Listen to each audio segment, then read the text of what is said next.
हम लोग आज भगवत गीता के 8वें अध्याय के 11वां श्लोक देख रहे हैं। तो पीछे बोलिए। यदक्षरं वेद विदो वदन्ति यदक्षरं वेदविदो वदन्ति विशन्ति यद यतयो वीतरागः विशन्ति यद् यतयो वीतरागः। यद उससे पहले वाले श्लोक में पहले वाला माता जी हेल्प कीजिए। यदिच्छन्तो ब्रह्मचर्यं चरन्ति यदिच्छन्तो ब्रह्मचर्यं चरन्ति तत्ते पदं संग्रहेणा प्रवक्ष्ये। तत्ते पदं संग्रहेण प्रवक्ष्ये। यदक्षरं वेदविदो वदन्ति यदक्षरं वेदविदो वदन्ति विशन्ति यद यतयो वीतरागः विशन्ति यद् यतयो वीतरागः। यदिच्छन्तो ब्रह्मचर्यं चरन्ति यदिच्छन्तो ब्रह्मचर्यं चरन्ति तत्ते पदं संग्रहेण प्रवक्ष्ये। तत्ते पदं संग्रहेण प्रवक्ष्ये। तो यहाँ पे भगवान ब्रह्म का वर्णन कर रहे हैं। ब्रह्म क्या है? तो कह रहे हैं यद अक्षरम वेद विदो वदंती। जो वेद विद हैं उसको, उस ब्रह्म को अक्षर, अक्षर मतलब ब्रह्म, ओम, ओमकार से सूचित करते हैं। वदंती मतलब बोलते हैं। वो ब्रह्म क्या है? ओम। जैसे हम कहते हैं ना कृष्ण और कृष्ण के नाम में कोई भेद नहीं है, तो कृष्ण हो गया वाचक और, क्षमा कीजिएगा, कृष्ण का नाम हो गया वाचक और कृष्ण हो गए वाच्य। वाचक मतलब जो डिस्क्राइब कर रहा है, और वाच्य मतलब जिसका डिस्क्रिप्शन हो रहा है, जिसका वर्णन हो रहा है। ये दो शब्द आएंगे टीका में तो उसको समझ में आ जाना चाहिए। ऐसे ही रूप गोस्वामी बोलते हैं वाच्यम वाचक मत, दो दो रूप हैं भगवान के। मतलब एक है उनका नाम और एक है नामी। तो नामी हो गया वाच्य, मतलब जिसको नाम बोला जा रहा है, और नाम हो गया वाचक, जिसका जो नाम है। जैसे मैं कहूं कि पार्थ कृष्ण प्रभु, तो उसमें वाचक कौन हुआ?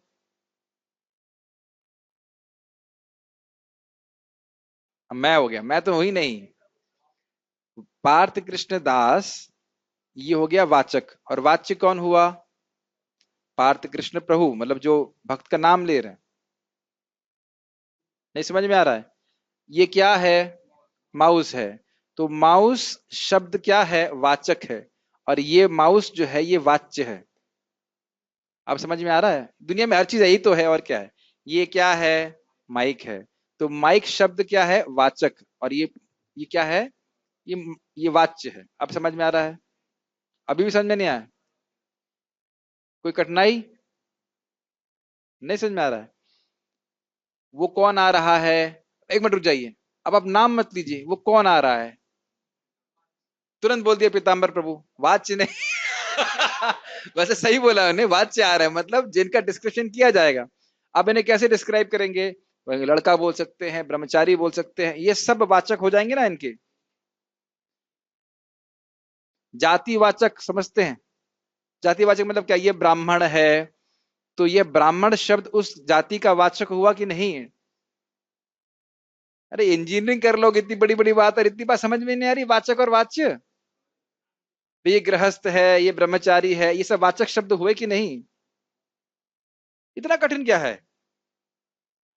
ब्रेकफास्ट नहीं मिलेगा, समझ में नहीं आएगा तो दिमाग नहीं लगा रहे हो। समझ में आ गया? ये कौन है? गौरनिताई। तो गौरनिताई शब्द क्या है? और ये कौन है? ये वाच्य है। जिस शब्द से आप किसी का वर्णन करते हो वो शब्द वाचक हो गया, और वो वस्तु वाच्य हो गई। इस जगत में वाचक और वाच्य क्या सेम होता है? नहीं होता है। हमारा नाम, मेरा नाम मुझसे अलग है, और भगवान का में वाचक और वाच्य का भेद होता है। आप समझ में आ रहा है ना? जिस प्रकार से हम लोग कृष्ण और कृष्ण के नाम में भेद नहीं देखते, ऐसे ही जो वेद जानते हैं, वेद विद हैं, वो जो जानते हैं, वो जानते हैं कि ओम जो है यह है ब्रह्म को सूचित करता है, निराकार ब्रह्म को। उनके अनुसार निराकारवादी ओम वैसे भगवान कृष्ण का नाम।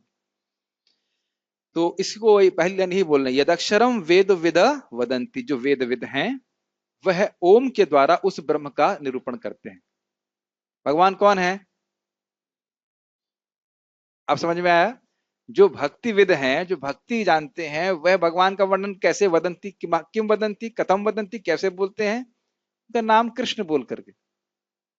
समझ में आया? तो जो वेदविद हैं, जो निराकार ब्रह्म के उपासक हैं, वह ब्रह्म को कैसे समझाते हैं? ओम बोल के। आप समझ में आए? देखिए थोड़ा कठिन श्लोक है, लेकिन थोड़ा नई नई बात समझ में आ रही, इसलिए आप समझ नहीं पा रहे होंगे, लेकिन समझ में आ जाएगा, थोड़ा विचार करें। जैसे मैं पूछूं भगवान कौन है, तो आप क्या बोलेंगे? भगवान कृष्ण है। तो कहेंगे ब्रह्म क्या है, तो कहते ओम ब्रह्म है। तो ओम जो है शब्द, वह ब्रह्म से अलग नहीं है। यह वह वेद जानने वाले जानते हैं।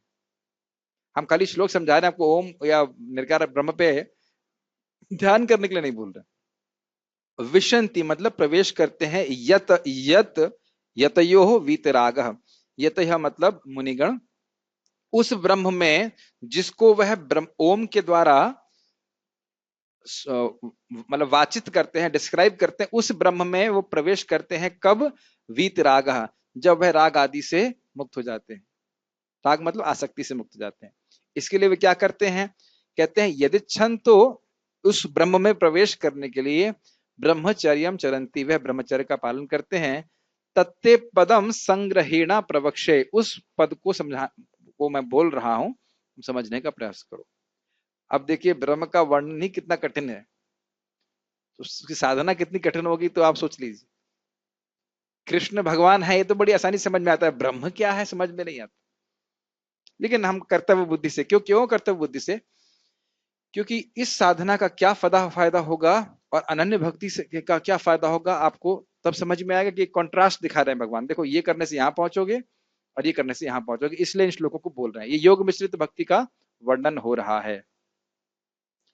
जो वेदों के ज्ञाता हैं, जो ओंकार का उच्चारण करते हैं, और जो सन्यास आश्रम के बड़े बड़े मुनि हैं, वे ब्रह्म में प्रवेश करते हैं।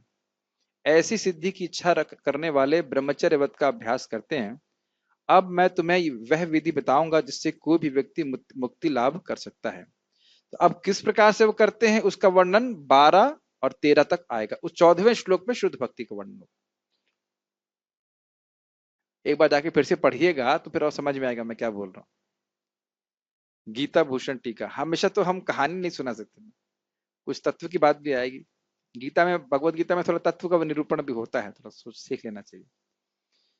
अगर आपको समझ में नहीं आ रहा है तो आप अर्जुन के साथ में हैं।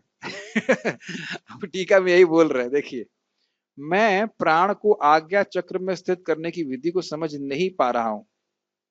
हमको भी समझ में नहीं आ रहा है, ऐसा नहीं कि आपको समझ में नहीं आ रहा है, मुझको भी जो समझ में नहीं आ रहा है क्या है। अतएव यह बताइए कि वह विधि क्या है, किसका जप करना है, ध्यान का विषय क्या है और उससे क्या प्राप्य है। मान लो ये प्रश्न करते हैं, इस प्रश्न की आशंका पर भगवान कहते हैं कि जो वेदविद हैं वे ओम ओम ही उस जो वे, ये वह शब्द नहीं आना चाहिए, जो वेदविद हैं वह ये जानते हैं, ऐसे होना चाहिए, वे जानते हैं कि ओम ही उस अक्षर ब्रह्म का वाचक है, अर्थात ब्रह्म को ओम से जाना जाता है। समझ रहे हैं बात? बात सीधी ये बोली जा रही है कि जो वेद जानते हैं वो जानते हैं कि ब्रह्म को ओम से जाना जाता है। इतनी बात समझ में आती? ठीक। यानी ओम का उच्चारण करना है, और ध्यान का विषय है ब्रह्म। किसके लिए? जो ब्रह्मवादी हैं, हमारे लिए नहीं। प्रभुपाद इसको तात्पर्य में समझा देंगे। वे सन्यासी जिनकी अविद्या विनष्ट हो चुकी है, राग वीत राग, राग इत्यादि उनके मन में नहीं है, राग द्वेष से मुक्त हैं, वे इस विज्ञानम एक रस ब्रह्म को प्राप्त होते हैं जिसको ओम से इंगित किया था। इसका अर्थ क्या है? देखिए, एक रस होने का क्या अर्थ होता है? जिसमें कोई विविधताएं नहीं है, जिसमें कोई परिवर्तन नहीं है। वैसे भगवान में भी एक रस है। भगवान में एक रस किस प्रकार से है? भगवान कभी अपने गुणों से च्युत नहीं होते। अगर जीवों पे कृपा कर रहे हैं तो हर परिस्थिति में कृपा ही कर रहे हैं। अगर वो सुंदर हैं तो कब सुंदर हैं? अनादिकाल से सुंदर हैं और अनंत काल तक सुंदर रहेंगे। अगर शक्तिशाली हैं, अनादिकाल से शक्तिशाली हैं और अनंत काल तक शक्तिशाली रहेंगे।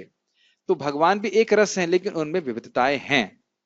वहां पे एक रस मतलब एक ही तरह का, अपरिवर्तनशील होने का अलग अर्थ है। यहां पे ब्रह्म का अर्थ क्या है? एक रस होने का, इसमें कोई विविधता है, इसमें वैरायटी नहीं है। हाँ, आप लोग एकदम महाप्रभु की तरह सुन रहे हैं। हाँ ना, कुछ कह नहीं रहे, समझ नहीं आ रहा है, समझ में आ रहा होगा इतना करने तो ना। ठीक।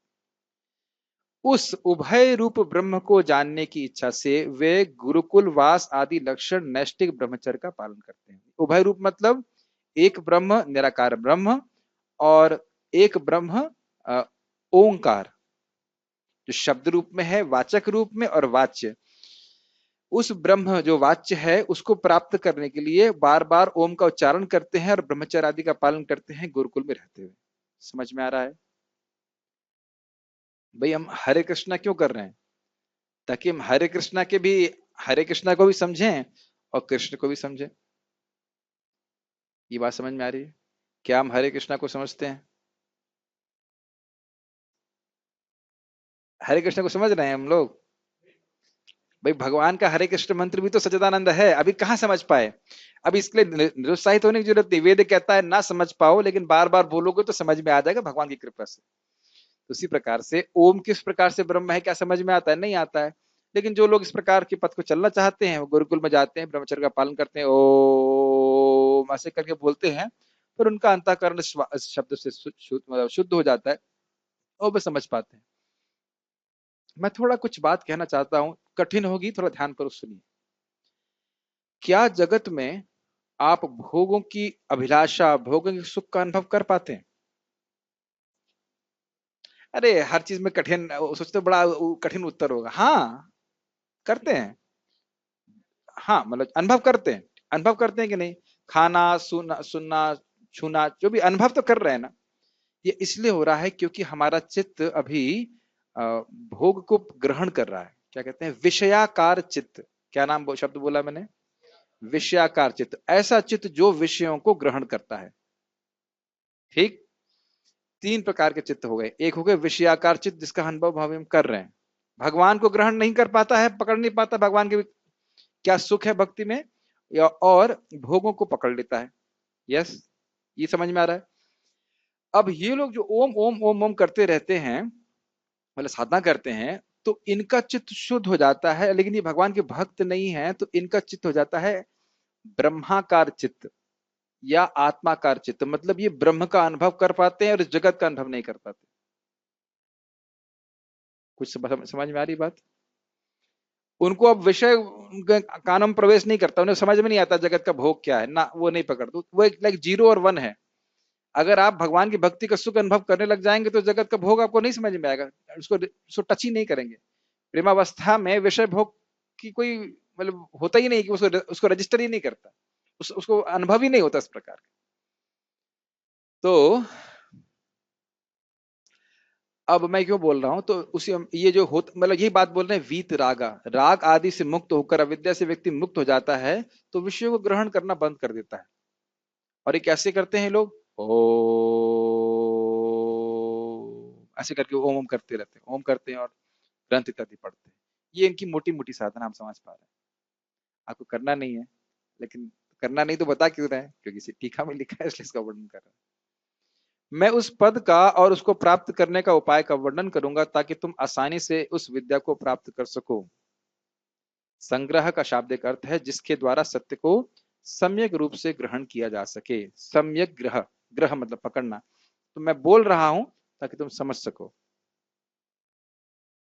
ठीक, तात्पर्य पढ़िए अनुपम कृष्ण प्रभु। श्री कृष्ण अर्जुन के लिए षट चक्र योग की विधि का अनुमोदन कर चुके हैं, जिसमें प्राण को भावों के मध्य स्थिर करना होता है। यह मानकर कि हो सकता है कि अर्जुन को षट चक्र योग अभ्यास ना आता हो, कृष्ण अगले श्लोक में इसकी विधि बताते हैं। भगवान कहते हैं कि ब्रह्म यद्यपि अद्वितीय है, ब्रह्म अद्वितीय है मतलब इस जगत में ब्रह्म के अलावा और कुछ नहीं है, सब कुछ ब्रह्म की परिणति है। यस्य प्रभा प्रभवतो जगदंड कोटि कोटिश्वशेष वसुधादि विभूति ब्रह्मणम तद ब्रह्म अनंतम, तद ब्रह्म निष्कलम अनंतम अशेष भूतम गोविंदमादि पुरुषम तमहम भजामि। ये ब्रह्म संहिता बहुत सुंदर है, इस पे अगर श्लोकों को समझा जाए तो बहुत सारे तत्वों को समझ में आ जाएगा। आप लोग ज्वाइन करेंगे तो हम लोग आगे क्लास कर सकते हैं। ठीक है। लॉकडाउन प्रसादा माता रहे और लॉकडाउन चलता रहे तो कोई दिक्कत नहीं है, कथा वगैरह चलती रहे इसमें। खैर खाली प्रसाद की दिक्कत है यार, अभी तो कोई दिक्कत नहीं अभी तक। तो हम बात कर रहे थे कि जो ब्रह्म है ये भगवान श्री कृष्ण की प्रभा है, उनके दिव्य शरीर से निकलने वाली दिव्य ज्योति है, और उसी में सारे वैकुंठ जगत है, और उसी में एक जगह भौतिक जगत रहता है, सभी सभी का उच्च स्थान कहलाता है। तो वस्तुतः सभी जगह ब्रह्म में हमको दिखता है, इसलिए नहीं क्योंकि हमारा विषयाकार चित्त है, विषयों को ग्रहण करने वाला चित्त है, इसलिए ब्रह्म हमको अनुभव नहीं होता। लेकिन उसी ब्रह्म की ज्योति से सूर्य की रोशनी आती। ठीक है, पढ़िए। किंतु उसके अनेक स्वरूप होते हैं। विशेषतया निर्विशेषवादियों के लिए अक्षर या ओंकार ब्रह्म है। ये वाच्य और वाचक की तरह, जैसे हमारे लिए भगवान का नाम ही भगवान है, भगवान और भगवान के नाम में अंतर नहीं है, ऐसे ही वह ब्रह्म को ओंकार से वाचित करते हैं, बुलाते हैं। अब समझ में आ रहा, बुलाते हैं। वो ब्रह्म क्या है? ओंकार। यस। कृष्ण यहाँ पर निर्विशेष ब्रह्म के विषय में बता रहे हैं, जिसमें सन्यासी प्रवेश करते हैं। अब समझ में आ रहा होगा, मैं समझता हूँ। इस क्लास में जब भी प्रभु जी पूछे समझ में आ रहा है तो यस ही बोलना होता है, नो कभी नहीं बोलना चाहिए, ताकि जल्दी जल्दी क्लास समाप्त हो जाए, हम जाके सो जाए। ऐसा होता है। यस यस हर चीज में यस यस। चलिए ठीक है, यस, आगे बढ़िए। ज्ञान की वैदिक पद्धति में छात्रों को प्रारंभ से गुरु के पास रहने से ब्रह्मचर्य व्रत का पालन करते हुए ओंकार का उच्चारण तथा परम निर्विशेष ब्रह्म की शिक्षा दी जाती है। ये प्रभुपाद जी वेदविद की बात कर रहे हैं। एक बात ध्यान रखना, देखिए आध्यात्मिक विषयों में, आध्यात्मिक शिक्षा में और भौतिक शिक्षा में अंतर ये है कि भौतिक शिक्षा में आपको, हमको इंद्रिय संयम करने की कोई खास आवश्यकता नहीं। आईआईटी में जैसे हम देखते थे कि लोग सिगरेट भी पी रहे हैं और फिर भी 10 पॉइंट लेके आ जाते हैं। लेकिन आध्यात्मिक जगत में, आध्यात्मिक विषयों में अगर इंद्रिय संयम नहीं है तो कितना भी बोला जाए वो समझ में नहीं आएगा। इसीलिए भगवान क्या बोलते हैं? श्रद्धावान लभते ज्ञानम तत्परः संयतेन्द्रिय ज्ञानम लब्ध्वा परम शांतिम अचिरेणादि गच्छति। जो श्रद्धावान है, यानी शास्त्रीय श्रद्धा से युक्त है, गुरु वैष्णव में, शास्त्र में श्रद्धा है, और इंद्रिय है, इंद्रिय संयम है उसका, भोगों में नहीं जाने देता, और तत्पर है, भगवान की सेवा में लगा रहता है, ऐसे व्यक्ति को ज्ञान प्राप्त होता है।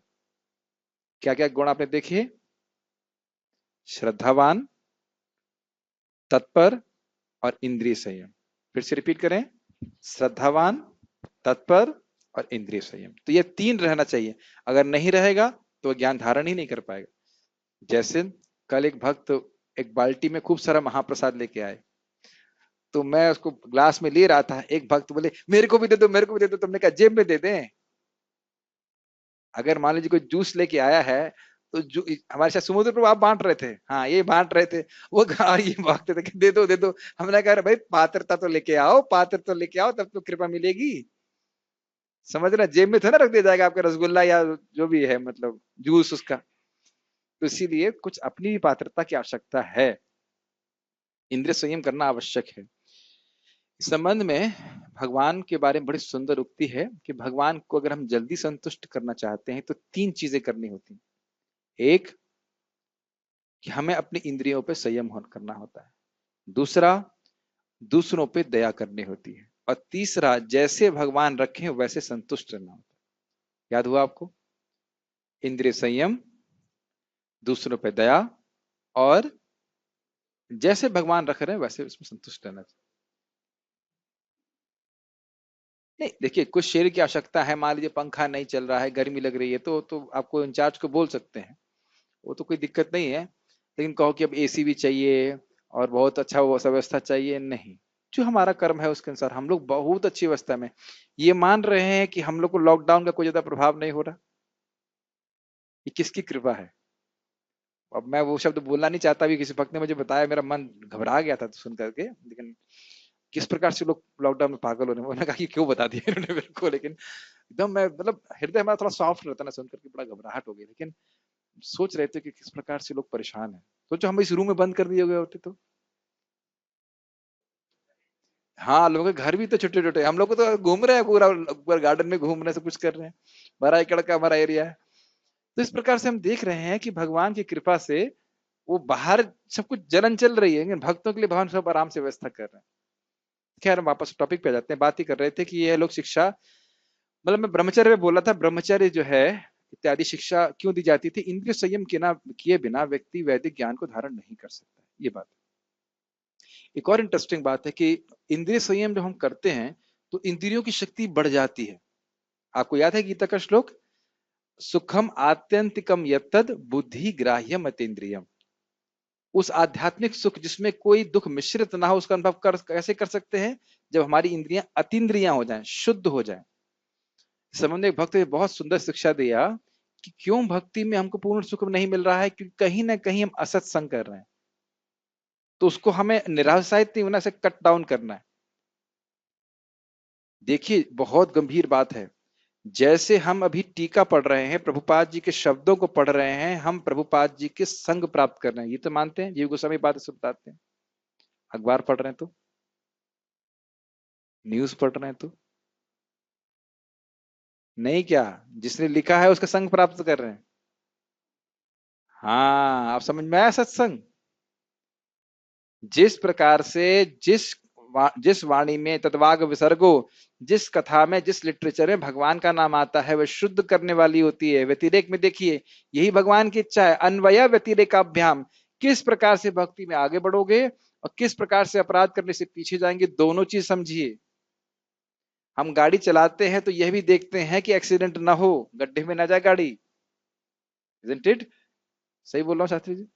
अन्वय व्यतिरेकाभ्याम। अन्वय डायरेक्टली भक्ति कैसे करोगे, व्यतिरेक मतलब कैसे जो भक्ति से में जो अपराध है उससे बचना है। दोनों चीजों को समझना है, तब प्रगति करेंगे आगे। तो बड़ा सूक्ष्म है। दुनिया के लोगों की तरह लिखी गई बातें बहुत हमारी चेतना को पॉल्यूट करने वाली होती हैं। तो वह भी असत्संग है। आप कहेंगे प्रभु जी इतनी सारी बातें पहले बता देते तो हम भक्ति करते ही नहीं। लेकिन ये सब सूक्ष्म चीजें हैं जिसका विचार करना पड़ेगा। पढ़ी, हाँ पढ़ रहे थे, पढ़ी पढ़ी। इस प्रकार वे ब्रह्म के दो स्वरूपों से परिचित होते हैं। कौन सा ब्रह्म का दो स्वरूप? एक निर्विशेष ब्रह्म और उसका वाचक ओमकार शब्द। यस। यह प्रथा छात्रों के आध्यात्मिक जीवन के विकास के लिए आवश्यक है, किंतु इस समय ऐसा ब्रह्मचर्य जीवन, अविवाहित जीवन बिता पाना बिल्कुल संभव नहीं इस है। पे एक थोड़ी सी विनोद की बात मेरे मन में आ रही है कि मान लो कोई 24 साल का बच्चा है, बच्चा लड़का है, अब वो घर वाले उसको गृहस्थ तो बनाना चाहते हैं 25 साल में, लेकिन उनको पूछो आपने हमको आश्रम तो जाने दिया नहीं, तो अभी मैं 25 साल में आश्रम में जाऊंगा, 50 साल में शादी करूंगा। सही बोल रहा हूँ गलत बोल रहा हूँ? 25 साल तक तो आपने मेरे को जाने नहीं दिया, कचरा कर दिया, तो मेरी तो पढ़ाई हुई ही नहीं अभी। तो 25 साल में ब्रह्मचारी आश्रम ज्वाइन करता हूँ, 50 साल में शादी कर लूंगा, कोई दिक्कत नहीं। भाई तरीके से आप कहो कि आप कह रहे हो कि 25 साल में शादी हो जाना चाहिए, तो 5 साल में आपने गुरुकुल में कहा भेजा? भेज दिया कॉन्वेंट स्कूल में यार, कहीं और जगह। वो देखो, वो तो माता पिता को पता नहीं, इसलिए ब्लेम नहीं कर सकते। लेकिन नहीं हुआ ना शिक्षा हमारी, इंद्रिय संयम की शिक्षा तो हुई नहीं। तो पहले पढ़ तो लेने दीजिए, उसके बाद शादी करेंगे 50 साल में। उसके बाद 50 साल में संन्यास लेना खत्म कर तब तक माता पिता रहेंगे ही नहीं। ठीक है कि नहीं? लेकिन ये बहुत महत्वपूर्ण है, ब्रह्मचर्य के बारे में लड़कों को पता भी नहीं है और कितना शक्तिशाली हो सकता है। छोटा सा बात बोलना चाहता हूं। अब आज का संभव इसलिए नहीं कि सब तरफ गंदगी ही गंदगी है, लेकिन पतिव्रत धर्म ये लड़कियों को बहुत शक्तिशाली बनाता है और ब्रह्मचर्य लड़कों को बहुत शक्तिशाली बनाता है। कहानी तो आप जानते ही हैं, शायद नहीं जानते होंगे। चलिए छोड़ी कहानी, पढ़ते हैं। लेकिन ये बहुत, चलिए सुना देते हैं। बड़ी इच्छा है सुनाने की कि एक माता जी थी, उनका पति जो था वह कोढ़ी था, चैतन्य चरितामृत में उसका वर्णन आता है, और वह एक वैश्या के प्रति आसक्त था। तो उसने उस वैश्या की बहुत सेवा करी ताकि वह उसके पति को कुछ सुख दे सके। तो वैश्या ने कहा ठीक है, उसको लेके आ सकते हो। एक रात्रि को जब वो लेके आ रही थी तो उसकी पांव मांडव ऋषि के पे लग गई, जो पांडव ऋषि को सूली पे चढ़ाया गया हुआ था। उन्हें बड़ा कष्ट हुआ और ने शाप दिया कि तुम्हारा पति मर जाए सूरज उगते हुए, कल सूरज उगेगा तो तुम्हारा पति मर जाएगा। तो उन्हें कहा कि अच्छा ऐसा है, तो मैं, अगर मेरा मन मेरे पति के अलावा कहीं और भी और गया है, कहीं भी और ना गया हो, तो इस व्रत पाल की पालन की शक्ति पे मैं कहती हूँ कि सूर्य कल उगेगा ही नहीं, और सूर्य नहीं होगा। इतनी शक्ति, सोच, इतनी शक्ति। और फिर ब्रह्मा जी, विष्णु और शिव जी आते, कहते ऐसा करते हैं, आप सूर्य उगने दीजिए भगवान रिक्वेस्ट कर रहे हैं, आप सूर्य उगने दीजिए, सूर्य उगेगा, फिर आपका पति मर जाएगा, फिर हम जिंदा कर देंगे। तो क्या ठीक है।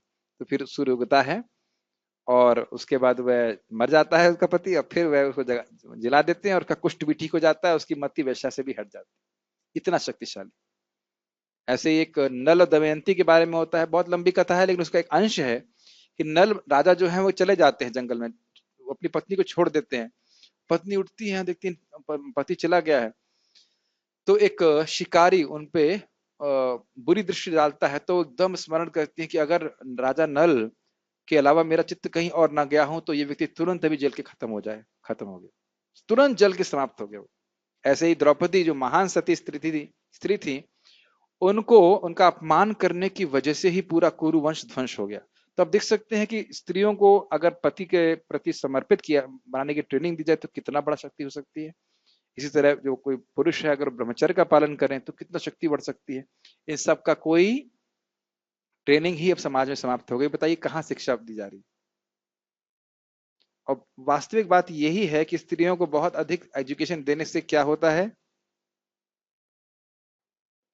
इंडिपेंडेंस हो जाता है।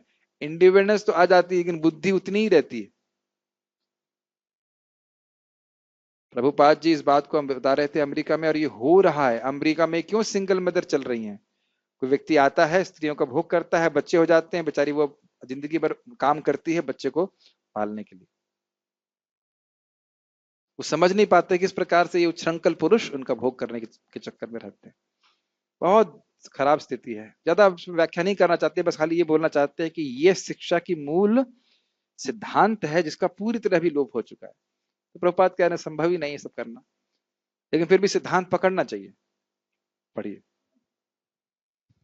विश्व का सामाजिक ढांचा इतना बदल चुका है कि छात्र जीवन के प्रारंभ से ब्रह्मचर्य जीवन बिताना संभव नहीं है। अभी तो हमने आईआईटी में देखा, तो मेरे सामने देखा ब्राह्मण परिवार के अच्छे बच्चे मांस खाना चालू करते हैं। पता है क्या बोलते थे सीनियर? अरे तुम अमेरिका जाओगे, वहां क्या खाओगे? अमेरिका जाओगे तो क्या खाओगे? अभी से ट्रेनिंग ले लो। ये स्थिति आ जाती है एकदम। आईआईटी में जो लड़के होते हैं ना, वो बिल्कुल खराब नहीं आते, बहुत अच्छे। ऐसे आसानी से नहीं होता आईआईटी में सिलेक्शन। अब मत सोचो कि खराब लड़के आते हैं, वो आकर के सब उनको महात्माओं का संग प्राप्त करके सब बिगड़ जाते। एक बार हम लोग मंगल आरती जा रहे थे, देखा कुछ लोग जो है सिगरेट पी करके आ रहे हैं, इतना दुख लगा। सब अच्छे लड़के होते हैं, एक भी लड़का मैं नहीं मानता आईआईटी में खराब आता हो। बहुत मेहनत करनी पड़ती, लेकिन सब संग की वजह से दूषित हो जाते हैं। बहुत खराब है। यस। यद्यपि विश्व में ज्ञान की विभिन्न शाखाओं के लिए अनेक संस्थाएं हैं, किंतु ऐसी मान्यता प्राप्त एक भी संस्था नहीं है जहां ब्रह्मचर्य के सिद्धांतों में शिक्षा प्रदान की जा सके। ब्रह्मचर्य के बिना आध्यात्मिक जीवन में उन्नति कर पाना अत्यंत अब कठिन है। थोड़ा और कठोर बोलूंगा। ये सुखदेव गोस्वामी का वचन है, जो अबृहत व्रत होते हैं, सुनना चाहेंगे,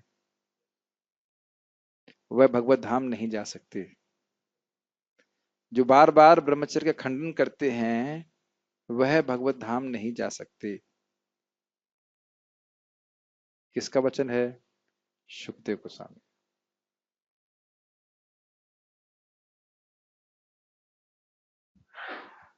पढ़िए। अतः इस कलियुग के लिए शास्त्रों के आदेशानुसार भगवान चैतन्य ने घोषणा की है कि भगवान कृष्ण के पवित्र नाम हरे कृष्णा कृष्णा कृष्णा हरे हरे, हरे राम राम राम हरे हरे। के जप के अतिरिक्त परमेश्वर के साक्षात्कार का कोई अन्य उपाय नहीं है। अब पॉजिटिव पॉइंट ये है कि अभी तो हमने बोल दिया, लेकिन कहने प्रभु जी ब्रह्मचर्य, कैसे ब्रह्मचर्य का पालन करें। श्रील प्रभुपाद जी के शिष्यों को प्रभुपाद बोल रहे थे एक बार, अगर कोई व्यक्ति 25 साल ब्रह्मचर्य का पालन करता है तो उसकी बुद्धि बहुत अच्छी हो जाती है, और वह कुछ भी सुनता है तो वह याद कर लेता है। तो सारे जो शिष्य थे वो नीचे देखने लगे, मुंह लटका करके। फिर प्रभुपाद ने कहा कोई बात नहीं, अब हरे कृष्ण जप करिए, सब ठीक हो जाएगा। तो भगवान का नाम बहुत शक्तिशाली है। अजामिल भी तो नहीं कर पाया ब्रह्मचर्य का पालन। ध्यान दीजिएगा, मैं लाइसेंस नहीं देने के लिए बोल रहा हूँ कि नियम डिस्टर्ब करने हैं, ऐसा नहीं बोल रहा हूँ। लेकिन हम लोगों को तो वही विगत विक्लव, कलयुग में जीव गोस्वामी बोलते हैं नम्र होना बहुत आसान है। आप लोगों को नम्र होने में कुछ कठिनाई लग रही है क्या? नहीं, अच्छा। नम्र होना इसलिए आसान है कलयुग में क्योंकि योग्यता कुछ है ही नहीं। मंद सुमंद मतयो मंद भाग्य ही उपद्रता। हरे कृष्ण जब करते मन नहीं लगता, भागवत सुनते मन नहीं लगता, गीता सुनते कहीं परेशानी, बहुत परेशानी। 2 घंटा हम ठीक से बैठ नहीं सकते तो बाग क्या साधन करेंगे? तो इसीलिए हरे नाम हरे नाम एवं केवलम कलौ नास्ते नास्ते गतिरन्यथा। भगवान मैं बहुत पतित हूँ, आप कृपा करके, मेरे को कोई योग्यता है ना ब्रह्मचर्य ना कुछ, आप मुझे कृपा करके मेरा उद्धार कीजिए।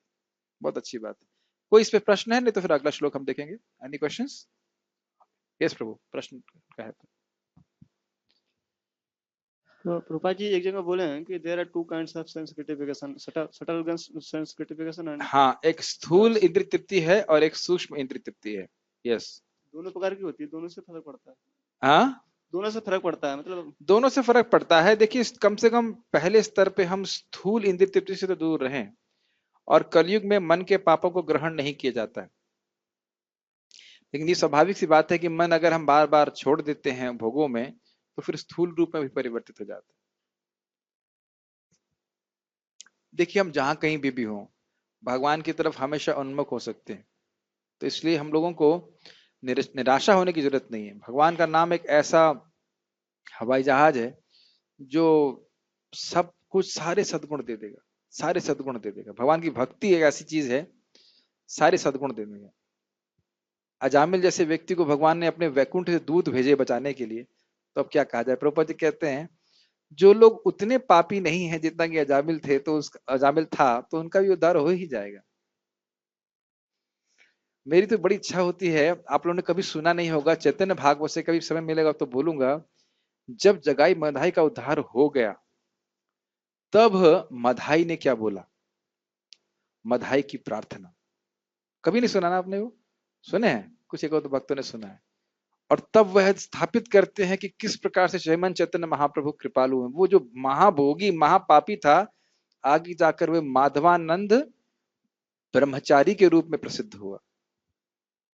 भगवान का नाम जप करने से, लखा हीरा नाम की वैश्या थी, वो परम वैष्णवी, परम हंस वैष्णवी बन गई। निमाई, जगाई, जगाई और मधाई इसको ब्रह्मचारी के रूप में प्रसिद्ध हो गए भगवान का नाम जप करके। नाम जप, वाणी को संयम किया, ब्रह्मचर्य अपने आप पालन होने लग जाएगा, भोगों से मन निवृत्त हो जाएगा। प्रभुपाद जी इसको बोलते हैं छठे स्कंद में, जब तक कोई वाणी को संयमित नहीं करता वह ब्रह्मचर्य का पालन नहीं कर सकता। वाणी को और जीव को दोनों को भगवान का प्रसाद ग्रहण करें, नाम जप करें, अपने आप ब्रह्मचर्य का पालन होने लग जाएगा। भोग की तृष्णा ही समाप्त हो जाएगी स्वाभाविक रूप से। और ऐसे तो वह पालन कर रहा था जामिल ब्रह्मचर्य का, लेकिन कहाँ टिक पाया। कोई कोई सिद्धांत नहीं टिकेगा, कलयुग सब कुछ ध्वस्त कर देता है, केवल नाम को नहीं तोड़ सकता। तो जो हम चर्चा कर रहे हैं, हरि चर्चा और हरि कथा, दिव्य ज्ञान दिव्य नाम, इसी का आश्रय लेना। कौन, और इतना ज्यादा प्रेशर है सब तरफ से कि दूषित होना मन का स्वाभाविक है। प्रभुपाद जी कहते हैं अजामिल ने एक दृश्य देखा वो पतित हो गया। यहाँ तो जगह जगह दृश्य है, वो तो लॉकडाउन है तो कोई दृश्य नहीं है, नहीं तो दृश्य हर जगह दृश्य उपस्थित है, कहाँ नहीं है। तो ऐसी स्थिति में मन का उद्वेलित होना स्वाभाविक है, लेकिन अगर भगवान के नाम का आश्रय लेते तो हम बच सकते। ठीक है।